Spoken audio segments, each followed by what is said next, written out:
Hello everyone, स्वागत है आप सभी का लोकवाणी पाठशाला में। मैथ के अंदर मिश्रण का चैप्टर हमारा चल रहा है। 2 क्लास मैं आप लोगों को प्रोवाइड करा चुका हूं। आई होप कि कॉन्सेप्ट आपको अच्छे से समझ में आए होंगे और आपने अपनी बुक से क्वेश्चंस को किया होगा। कहीं पर कोई डाउट अगर आया है तो वो आप मुझे कमेंट बॉक्स में लिख के बता सकते हैं। आज की क्लास में हम 3 क्वेश्चन करेंगे और ये बहुत ही इंटरेस्टिंग क्वेश्चन है। तीनों क्वेश्चन देखने में एक जैसे लगते हैं कि इसके अंदर एक ही कॉन्सेप्ट लग रहा होगा, लेकिन तीनों क्वेश्चन के अंदर अलग अलग कॉन्सेप्ट लगता है। तो आप ध्यान से क्वेश्चन को समझें और क्वेश्चन को समझने के बाद आप अपनी बुक से इस तरह के क्वेश्चंस को करें। कहीं पर कोई डाउट आए तो वो आप मुझे कमेंट बॉक्स में लिख के बता सकते हैं। साथ ही अगर आपको चैनल के कॉन्सेप्ट अच्छे लग रहे हैं, पिछले जो भी चैप्टर मैंने आप लोगों को कराए हैं, अगर वो आपने अच्छे से कर लिए हैं तो आप चैनल को सब्सक्राइब जरूर करें। चैनल का नाम लोकवाणी पाठशाला है। खुद भी सब्सक्राइब करें, अपने दोस्तों से भी कराएं ताकि उनको नए कॉन्सेप्ट की जानकारी हो सके। तो चलिए बिना देरी किए पहले क्वेश्चन की तरफ चलते हैं।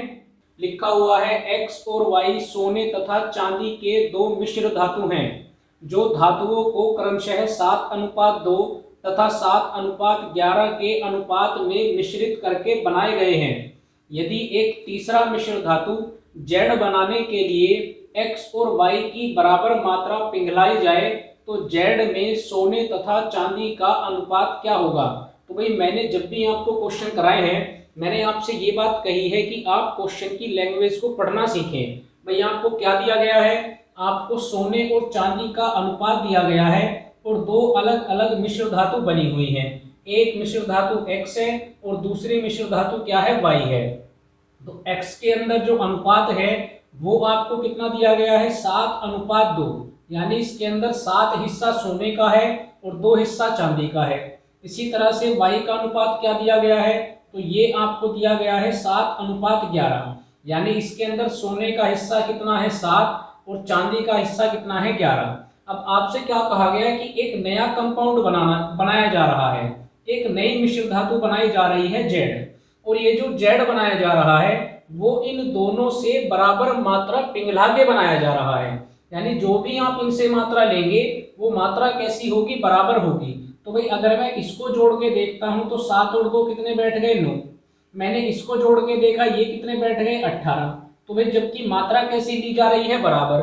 तो बराबर करने के लिए क्या करना है, तो भाई कॉन्सेप्ट मैंने आपको बता रखा है। नीचे 18 है तो आप सिंपली क्या कर सकते हैं, इस ऊपर वाली लाइन में 2 से मल्टीप्लाई करके आप इसको भी 18 बना सकते हैं। लेकिन मल्टीप्लाई खाली यहीं पर नहीं होगी, पूरी लाइन में होगी। तो पूरी लाइन में अगर आप मल्टीप्लाई करेंगे तो x वापस क्या बन जाएगा, तो भाई 2 की मल्टीप्लाई 7 में होगी, कितना बन जाएगा, 14। 2 की मल्टीप्लाई 2 में होगी, कितना बन जाएगा, 4। और जब आप 2 की मल्टीप्लाई 9 में करेंगे तो ये कितना बन गया, 18। अब दोनों की मात्रा बराबर हो गई। तो आपसे क्या पूछा गया है, आपसे पूछा गया है कि जो Z बनी है, जो ये मिश्र धातु बनी है, इसके अंदर इनका अनुपात क्या है। तो भाई ये किसका हिस्सा है, तो ये x और y है और ये सोने का हिस्सा है। तो ये टोटल कितना हो रहा है, 14 और 7 21। ये तो सोना हो गया। चांदी कितना है, तो 11 और 4 15। चांदी का हिस्सा कितना है, 15 है। आप इसको काट भी सकते हैं, तो अगर मैं 3 से काटता हूँ, 3 सत्ते 21, इसको काटता हूँ 3 पंजे 15, और यही होगा आपके क्वेश्चन का आंसर। यानी जो तीसरे वाली मिश्र धातु बनाई गई है उसके अंदर सोने और चांदी का अनुपात कितना है, तो वो अनुपात है 7:5। अब जो मैं आपको अगला क्वेश्चन कराऊंगा वहां आप क्वेश्चन की लैंग्वेज देखना और आपको पता लगेगा कि पहले क्वेश्चन में और जो क्वेश्चन अब मैं आपको कराऊंगा उनमें क्या अंतर है। चलिए भाई दूसरे क्वेश्चन को एक बार पढ़ लेते हैं, तब आपको समझ में आएगा कि पहला क्वेश्चन और दूसरा क्वेश्चन किस तरह से अलग है। लिखा हुआ है, दो पात्रों ए और बी में क्रमशः 4:3 और 5:3 के अनुपात में अम्ल तथा जल है। इन मिश्रणों को किस अनुपात में मिलाया जाए। तो भाई जब आपने पहला क्वेश्चन देखा तो वहां पर दोनों की बराबर मात्रा को मिलाया गया था, जबकि यहाँ पर आपसे पूछा गया है कि उन्हें किस अनुपात में मिलाया जाए कि पात्र सी के नए मिश्रण में अम्ल तथा जल 3:2 के अनुपात में हो। तो यही दोनों क्वेश्चन के अंदर अंतर है। पिछले क्वेश्चन के अंदर आपको दोनों की बराबर मात्रा दी गई और आपसे पूछा गया कि जो नया बना है, जो नया मिश्रण Z बना है उसमें अनुपात क्या है। लेकिन यहाँ पर आपको नए मिश्रण का अनुपात दिया हुआ है 3:2 और आपसे केवल ये पूछा गया है कि उन्हें किस अनुपात में मिलाया गया। तो इस क्वेश्चन को आप कैसे करेंगे? आई होप कि आपको समझ में आ गया हो कि अंतर कहाँ पर है क्वेश्चन के अंदर। तो आपको यहाँ पर तीनों अनुपात लिखने हैं। पहला अनुपात क्या दिया गया? 4 और 3। दूसरा अनुपात दिया गया 5 और 3 और तीसरा अनुपात दिया गया 3 और 2।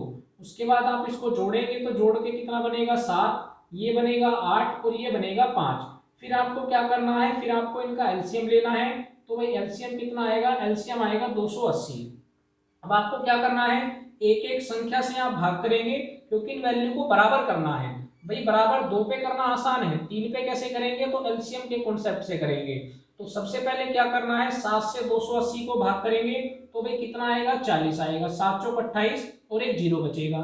जो ये वैल्यू बची इसकी मल्टीप्लाई आप ए वाले अनुपात में कर दीजिए। तो भाई यहाँ से कितना आ जाएगा? 40 की मल्टीप्लाई 4 में करेंगे 160, 40 की मल्टीप्लाई 3 में करेंगे 120। उसके बाद यही काम आपको बी पर करना है।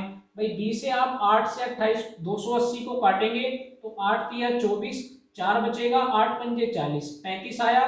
तो 35 की मल्टीप्लाई बी वाले पार्ट में कर दीजिए तो 35 पंजे 175 और 35 तिया 105। उसके बाद यही काम आप सी पर करेंगे तो 5 से काटेंगे, 5 पंजे 25, 3 बचेगा, 5 छंग 30, 56 बच गया। 56 की मल्टीप्लाई 3 में करेंगे, 3 छंग 18, 3 पंजे 15 और 1 16। 2 से करेंगे, 2 छिक 12, 2 पंजे 10 और 11। इतना करने के बाद आपको मिश्रण का कॉन्सेप्ट लगाना है। और कॉन्सेप्ट आप कैसे लगाएंगे? भाई ये वाली जो मात्रा है ये तो अम्ल की है, ये पूरी की पूरी, ये ए, ये बी और ये सी। और ये वाली जो लाइन है ये किसकी है? ये जल की है। ये वाला ए है, ये बी है, ये सी है। तो आपको सिंपली क्या करना है कि या तो आप अम्ल पर कैलकुलेट कर लें या आप जल पर कैलकुलेट कर लें, आपका आंसर सेम आएगा। तो अभी मैं आपको दोनों पर कैलकुलेट करके बता रहा हूं, फिर आपको एग्जाम के अंदर क्वेश्चन कैसे करना है वो मैं आपको बताऊंगा। तो भाई पहले ए की वैल्यू को लिखेंगे, कितना है? 160। फिर बी की वैल्यू को लिखेंगे, कितना है? 175। फिर सी की वैल्यू को आप बीच में लिखेंगे क्योंकि वो इन दोनों से मिलाकर बनाया गया है। और ऐसा ही कुछ आप प्रॉफिट लॉस और सिंपल इंटरेस्ट के चैप्टर में करके आए हैं। भाई बड़ी वैल्यू में से छोटी वैल्यू को घटाएंगे, यहाँ पर कितना बचेगा? 8 बच जाएगा। इन दोनों में 175 बड़ा है तो 168 घटाएंगे, कितना बचेगा? 7। और यही होगा आपके क्वेश्चन का आंसर, यानी उन्हें 7:8 के अनुपात में मिलाया गया था, जबकि पिछले क्वेश्चन में उन्हें बराबर अनुपात में मिलाया गया था।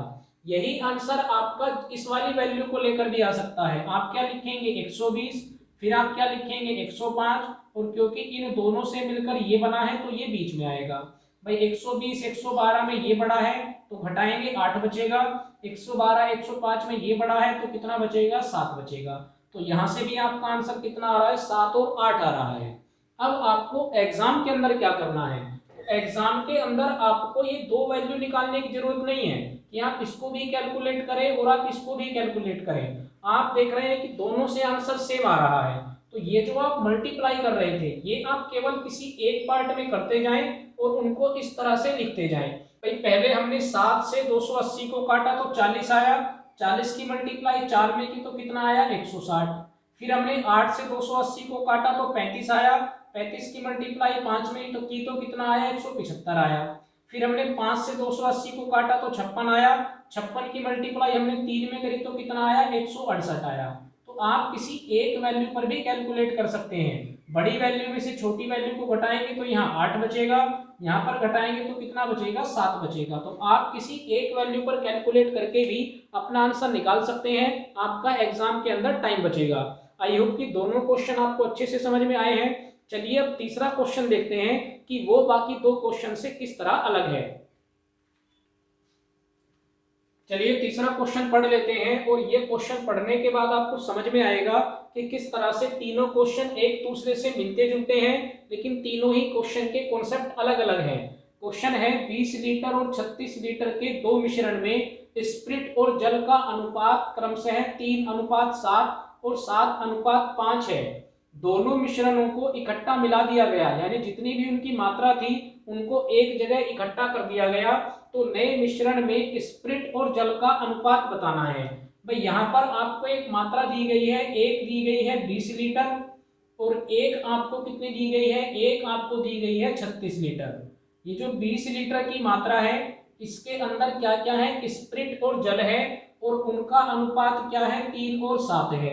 ये जो आपको दूसरी वाली क्वांटिटी दी गई है इसके अंदर स्प्रिट और जल का अनुपात कितना है, 7:5 है। तो कहा गया है दोनों मिश्रणों को इकट्ठा मिला दिया गया, यानी इन दोनों को आपस में मिला दिया गया। तो पूछा गया है कि नए मिश्रण के अंदर स्प्रिट और जल का अनुपात कितना है। तो अब इस क्वेश्चन को हम कैसे करेंगे, तो भाई सबसे पहले मुझे ये निकाल के लाना है कि ये जो 20 लीटर है इसके अंदर स्प्रिट कितना है और इसके अंदर पानी यानी वाटर कितना है। तो कैसे कैलकुलेट करेंगे, तो भाई हमारे अकॉर्डिंग अनुपात कितना है, 10 की वैल्यू कितनी है, 20। तो अगर 10 की वैल्यू 20 होगी तो भाई एक की वैल्यू कितनी होगी, एक की वैल्यू 2 होगी। तो अगर एक का मान 2 है तो 3 का मान कितना हो जाएगा, 6, और 7 का मान कितना हो जाएगा, 14। यानी इसके अंदर वाटर कितना है, तो वाटर 14 लीटर है, और स्प्रिट कितना है, तो स्प्रिट 6 लीटर है। यहाँ से इनकी क्वांटिटी पता लग गई। ठीक इसी तरह से यहाँ पर भी आप क्वांटिटी निकाल के लाओ। तो भाई अनुपात टोटल कितना बन रहा है, 12। 12 का मान कितना है, 36। तो एक का मान कितना होगा, एक का मान 3 होगा। तो अगर एक का मान 3 है तो 7 का मान कितना होगा, 21। यानी इसके अंदर स्प्रिट कितनी है, 21 है। उसके बाद जल की बात करते हैं तो एक का मान 3, तो 5 का मान कितना हो जाएगा, 15। यानी वोटर कितना है, तो वोटर 15 है। अब क्या किया गया है, उसने कहा है कि दोनों मिश्रणों को इकट्ठा मिला दिया। यानी जो स्प्रिट है पहले वाले में कितनी थी, 6, दूसरे वाले में कितनी थी, 21। तो टोटल कितनी हो गई, टोटल हो गई 27। इसी तरह से पानी को मिला दिया गया। पानी पहले वाले में कितना है, 14 यानी 14, और दूसरे वाले में कितना है, 15। तो 14 और 15 को अगर मैं जोड़ता हूं तो ये कितना हो जाएगा भाई, ये हो जाएगा 29। और यही होगा आपके क्वेश्चन का आंसर।